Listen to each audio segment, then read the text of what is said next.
Ribcage position and mobility can play a big role into how our diaphragm, our pelvic floor, and our abs function. Ideally, we want our ribcage to be set up so that it's like a cylinder. This allows for proper 360 expansion in our ribs, diaphragm to descend, pelvic floor to descend in a balanced way, and then reciprocally be able to lift up and compress back in a balanced way. What can happen is due to postural changes or compensations, our ribcage can kind of get squished either from front to back or side to side, turning us into more of a block of some shape or combo of that. So what we're going to do here is we're going to use a block to help kind of squish us in the opposing direction to open up different parts of our ribcage. So you're going to start off with laying on your side, and you're going to use a foam block.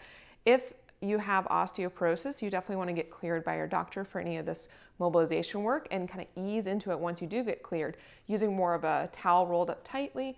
And same thing if you're kind of fresh or postpartum or have any kind of history of osteopenia.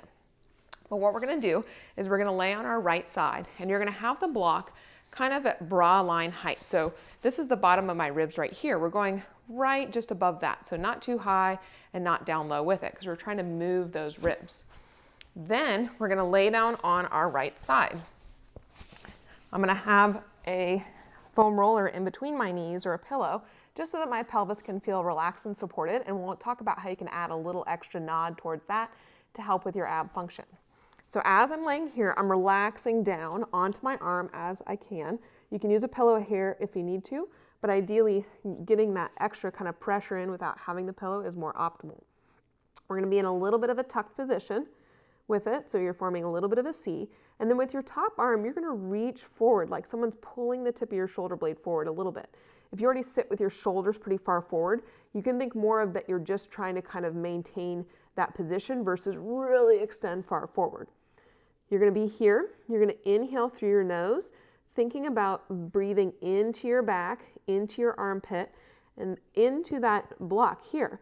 Because your ribs are blocked here on the bottom half, what's going to end up happening is that's going to help mobilize your bottom side chest wall and back into your back, because those front side ribs that are often too mobile won't be able to move as much. So we're here.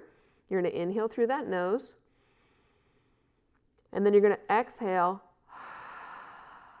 A nice, slow, long exhale, visualizing yourself melting over that yoga block. All that air out, trying to make it twice as long. Pause there for a moment.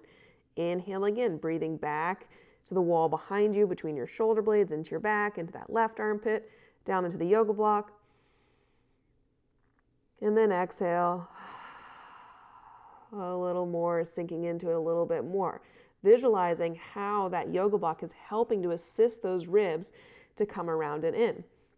If you want, you can try adding a little bit of a top leg squeeze down, engaging that top leg adductor, as long as that hip flexor stays relaxed and butt stays relaxed when you go to exhale. So that would look like this, where you inhale, give a little squeeze down into the foam roller, all that air out. And that might help create even more of an automatic kind of lift of your pelvic floor as you then kind of compress everything around on the front side. So you do that for about 5 breaths total. And afterwards, it should feel like when you go to inhale, maybe that right side expands a little better, maybe the left side expands a little better. Maybe you feel more relaxed in that shoulder on the side that was down, because it's going to be a release to your lats on that downside into your chest wall.